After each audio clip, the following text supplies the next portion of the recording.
Olá, senhoras e senhores. Primeiramente, quero desejar a todos uma ótima tarde, cumprimentar e saudar os meus irmãos maçons e não maçons, judeus e não judeus, e desejar a todos um ótimo sabate. Hoje eu quero convidá-los a mais uma reflexão, né, o porquê eu cheguei à conclusão de que o movimento de Jesus era um movimento de facção, do porquê eu cheguei à conclusão de que Jesus era o líder dessa facção, né, e do porquê eu cheguei à conclusão de que o movimento de Jesus era um movimento criminoso, né, que trazia matança, holocausto para a vida dos judeus, né, terror e tudo isso.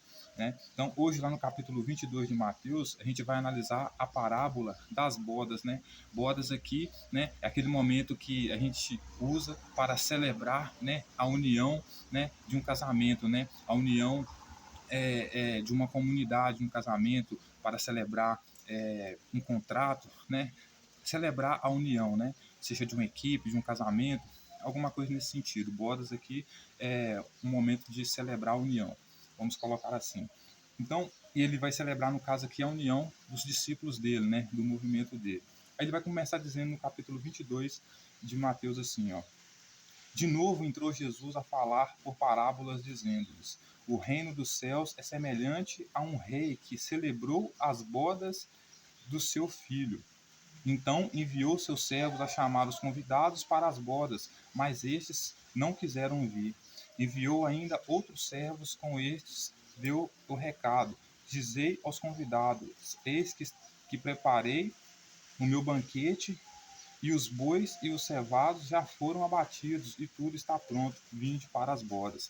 Então, Jesus basicamente está dizendo aqui que o rei aqui é ele, né? Ele vai dizer que o reino do céu dele é semelhante às bodas, ou seja, é semelhante àquele reinado, né? Então, ele vai enviar os servos dele para convidar todas as pessoas daquela cidade ali para celebrar a aliança, né, para celebrar a união da sua equipe, né, do seu governo, do seu movimento, né? Aí ele manda os seus servos, né, chamarem as pessoas, mas as pessoas não queriam vir, né? Aí, até essa altura do campeonato, ele já tinha tomado o templo de Jerusalém, já tinha expulsado as autoridades de lá, os campistas de lá, já tinha exercido o reino dele lá, estava tentando dominar a sociedade. Então, para comemoração desse reino dele, ele resolve fazer uma festa, então matar alguns bois, né, alguns animais lá, e resolve chamar as pessoas para comemorar, certo?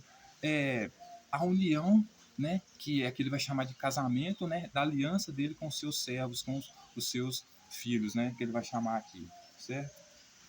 Aí ele vai dizer que muitos não quiseram vir. Aí então ele enviou outros servos para chamar as outras pessoas, com um detalhe no recado, mas o detalhe era que a comida já estava na mesa, então era para todos vir, né? Aí o texto vai dizer: eles, porém, não se importaram e se foram para um para o campo e outro para o seu negócio. E outros, agarrando os servos, o maltrataram. E ficou irado.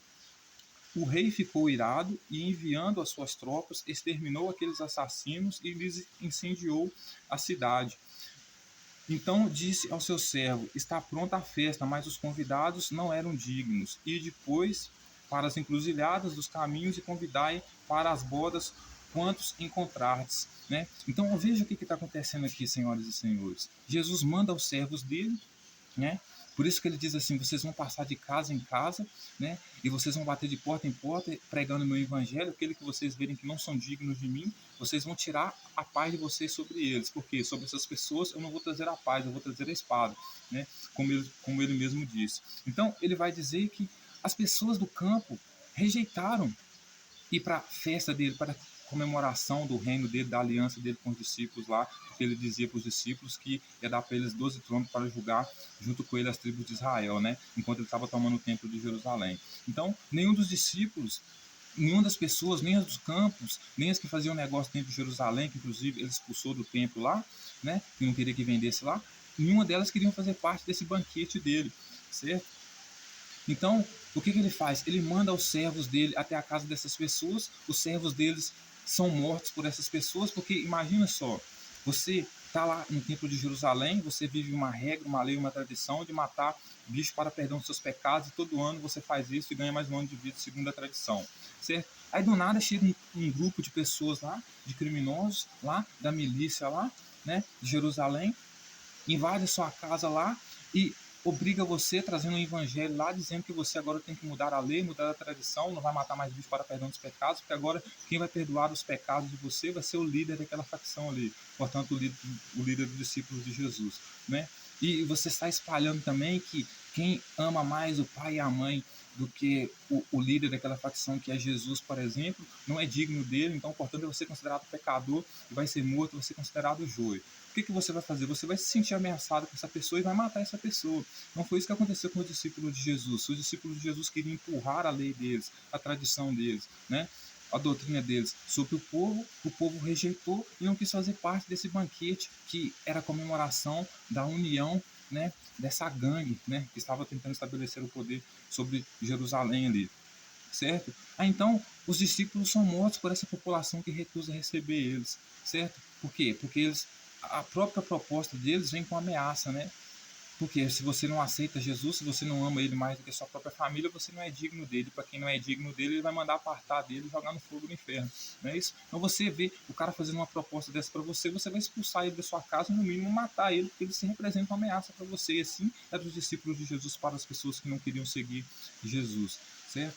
Então, o texto vai dizer que as pessoas que uns não quiseram aceitar, voltaram para o campo, outros voltaram para os seus negócios, outros mataram os discípulos de Jesus. Aí o texto vai dizer, olha o seguinte, o rei ficou irado, ou seja, Jesus ficou irado porque não quiseram receber os seus discípulos e mataram eles, enviando as suas tropas, que era quem? A tropa dele de 144 mil virgens, que ele havia selecionado para lutar pelo extermínio dele em Jerusalém contra aqueles que não aceitassem ele, né?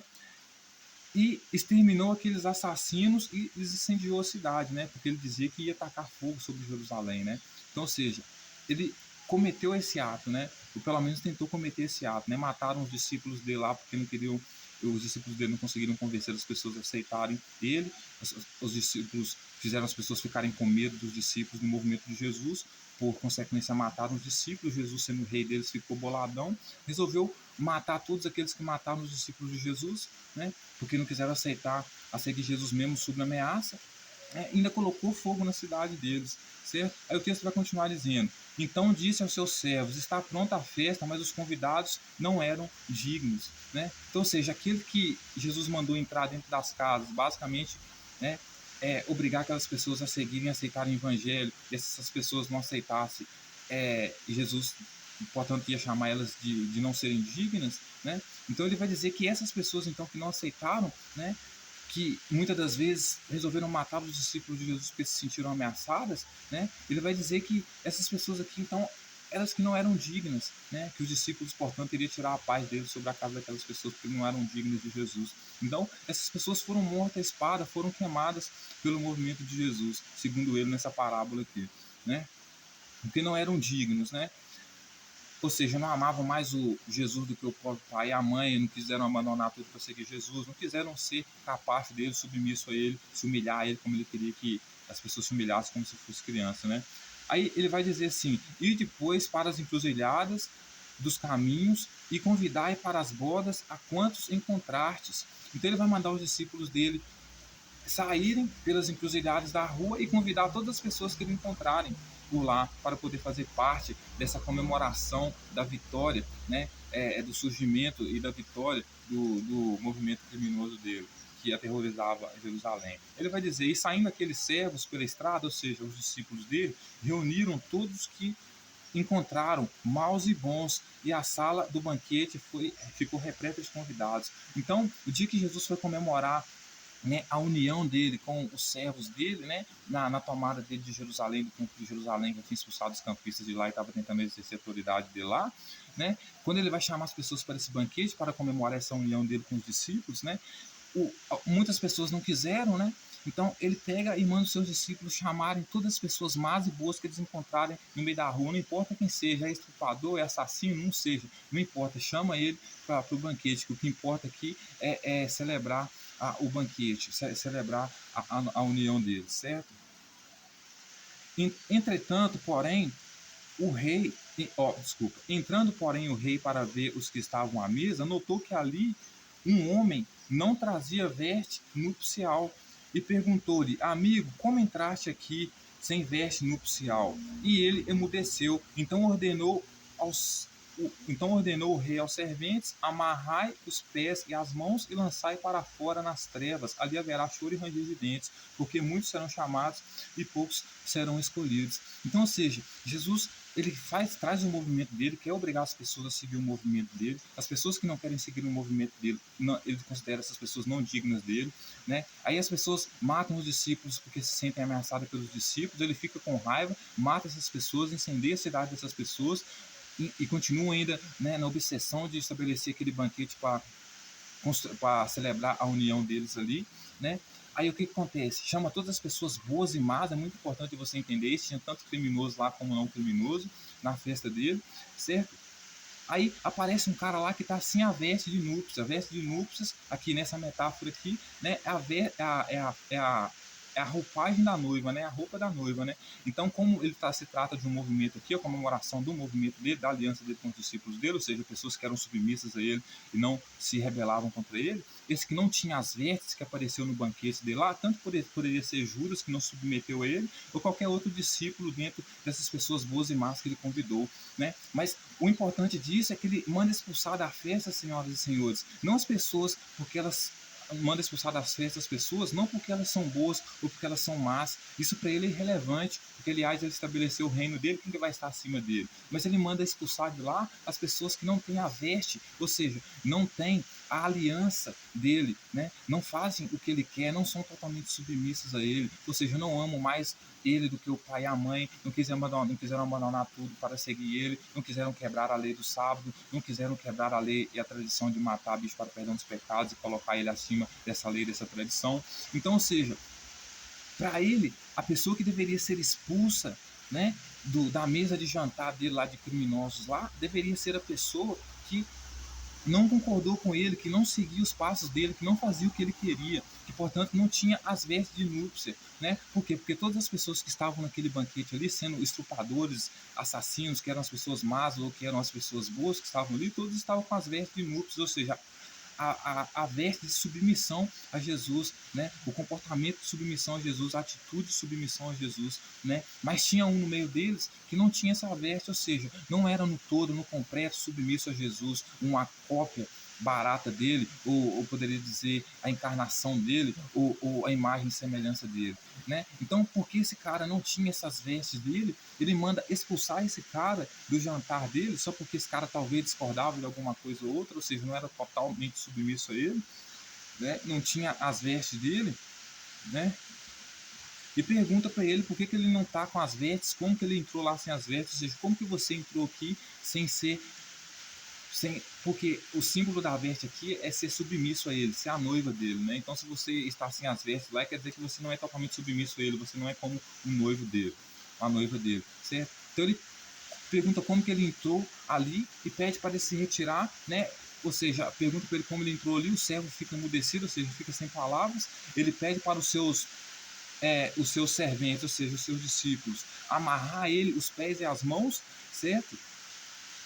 E jogar ele para fora nas trevas, um lugar onde vai haver choro e ranger de dentes, porque segundo ele, muitos serão escolhidos, mas poucos serão chamados, muitos serão chamados, mas poucos serão escolhidos. Então, ou seja, a pessoa má que comete todo tipo de maldade foi chamada para o banquete dele e foi escolhida. A pessoa boa, que ele considera boa, foi chamada para o banquete dele, mas a pessoa que não era totalmente submissa a ele, ou seja, que não tinha as vestes dele, essa pessoa ele condenou ao choro e ao ranger de dentes, certo? Então, ele era uma pessoa que fazia distinção de pessoa, por isso que Tiago vai dizer, né, não fazia acepção de pessoas, porque aquele que falou que não matarás, né, que falou não adulterar, também falou para não matar. Então, se você, Jesus, por exemplo, não adultera, igual você disse que não pode adulterar, mas você mata, traz a matança, você está sendo pecado, está cometendo pecado do mesmo jeito, né? Então, você não deve fazer acepção de pessoas, né? Quando alguém entrar na sinagoga de vocês, vocês não devem acolher a pessoa que se veste melhor do que a pessoa que se veste pior. E é exatamente isso que Jesus está fazendo aqui. Quando as pessoas entram no reinado dele, ele trata as pessoas que vestem as roupas dele, né? Que vestem que estão com as vestes dele, né? As vestes de núpcia dele, ele trata melhor e manda sentar no banquete junto com a tropa de gente ruim e boa lá. Mas aquelas que não seguem os mandamentos dele, né? Que não tem as vestes dele, né, que não tem os anéis de ouro que ele quer, como ele quer, então ele nega essas pessoas e condena essas pessoas a tempos terríveis de sofrimento e maldição. Né? Então ele era o primeiro também a fazer acepção de pessoas, né? Por isso que ele era a besta de Apocalipse, que obrigou a segunda besta, que era Tiago e João, né? A fazer imagens, né? As pessoas fazerem imagem da besta e adorar a imagem deles. Quem não adorasse não poderia, né?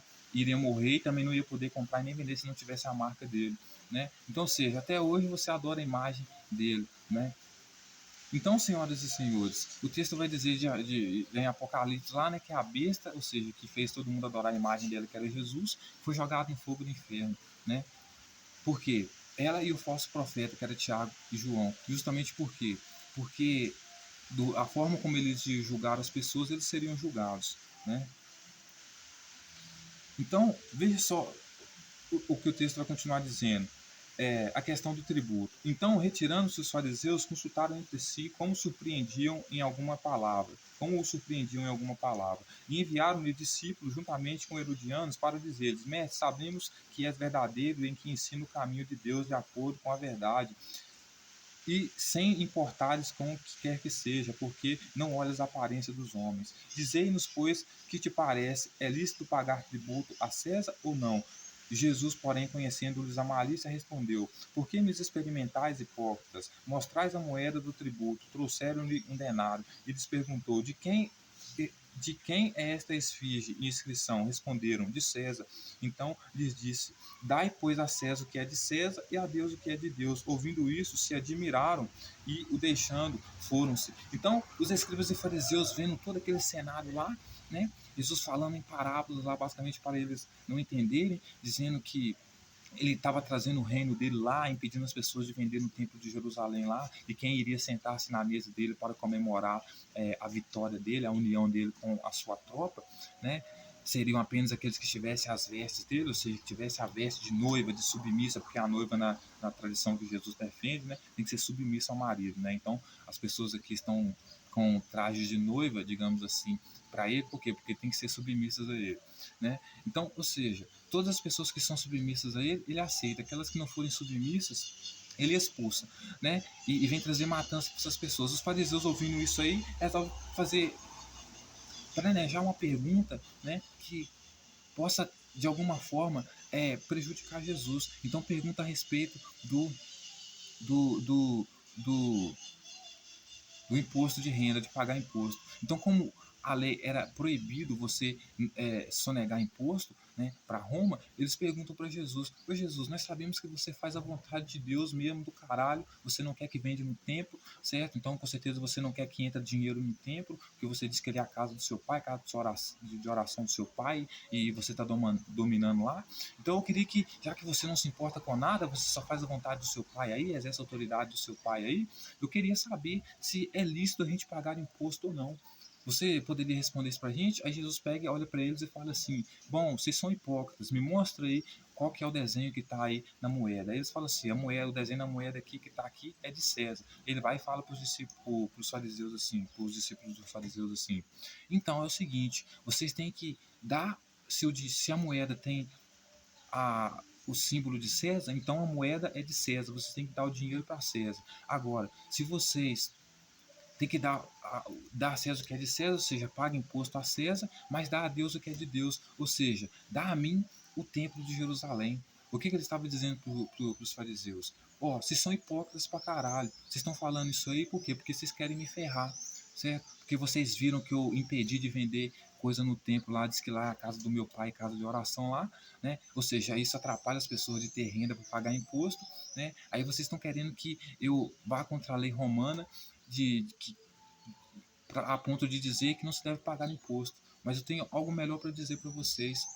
Se o dinheiro que vocês usam é de César, então devolve-o para César, mas também dá a Deus o que é de Deus. Então, se Jerusalém é a casa do meu pai, como eu disse, o templo de Jerusalém é a casa do meu pai, então dê a casa do meu pai para o filho dele, que no caso sou eu, né, que sou o rei. Então, dê a casa do meu pai, dê o templo de Jerusalém para mim. Então, Jesus fala isso para os fariseus, justamente por quê? Porque ele pretende dominar o templo de Jerusalém, né?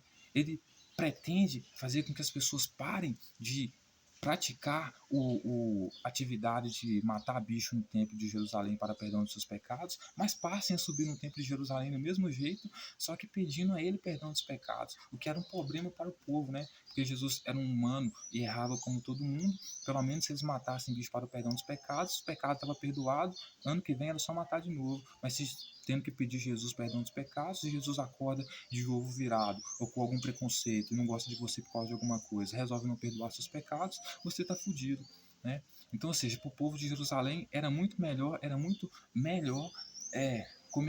fazer atividade lá da prática de matar o bicho lá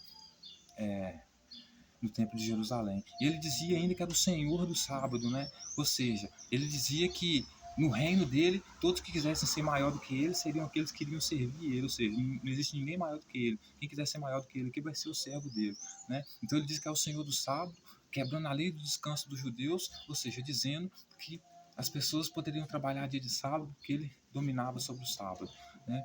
Ou seja, então, senhoras e senhores, para ele as pessoas não deveriam trabalhar na jornada 6 por 1, né? É 7 por 7, de segunda a segunda para Jesus, né? Então, tudo que Jesus propunha para os judeus era criminoso, para os judeus era uma ofensa, era uma blasfêmia, né? Era desfazer a ordem e a tradição de judeus. Então, por isso Jesus foi condenado, né? Por isso Jesus foi tratado como criminoso, senhoras e senhores. Então, Jesus não era um exemplo a ser seguido. Jesus era uma pessoa que, ingostável, as pessoas de Jerusalém dificilmente iriam suportar, iriam gostar dele, né? Então, se as pessoas mataram seus discípulos, é porque se sentiram ameaçadas por esse movimento criminoso, por essa milícia aí que queria derrubar as autoridades de Jerusalém e estabelecer o seu próprio reino, né? Como ele mesmo disse, né? Vocês têm que dar a Deus o que é de Deus e a César o que é de César. Então, ou seja, dar o tempo para mim dominar, porque lá é a casa do meu pai, né? E eu vou fazer a vontade do meu pai lá, né? E dar a César o que é de César, né? Ou seja, queria destruir toda a ordem e trazer o caos. Então, por isso Jesus para mim é um terrorista, porque ele trazia terror e as pessoas que não quisessem seguir ele condenava à morte. Isso é terrorista.